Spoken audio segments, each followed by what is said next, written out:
I think the biggest challenges are education, which is certainly a theme that you're going to hear throughout the conference. More people need to understand how this works and that it's not scary.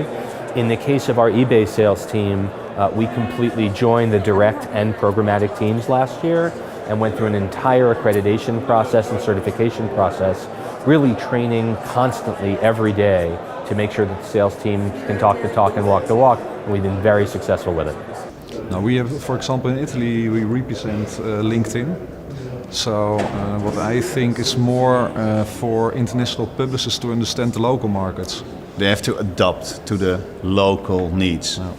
Also because Europe is very fragmented market with small audiences in every market, and it's very difficult to scale the whole, let's say, inventory they represent. So that is why big international publishers will have to hook up with local representative companies like WebAds. I see the platform wars becoming a huge, a problem, at least in the beginning of this year. I think it's going to sort of reset itself. I think the people that really know how to get their technology in order and really brag and showcase their platforms are going to be the winners here. There's plenty of publishers in our space.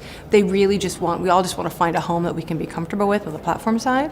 And I think viewability is a huge issue. I think that with all the data out there, it's so interesting to see how they're trying to capture the viewability, make it worthwhile so that the advertisers can see the value of that and actually spend accordingly. And that's the most exciting part, I think, is the viewability prospect. At the highest level, I think ensuring trust in digital advertising is probably, for me, one of the top things, and that as part of that I would put in some of the fraudulent traffic issues, but also separate to that, dealing with some of the currency viewability issues and making sure that buyers and sellers understand each other.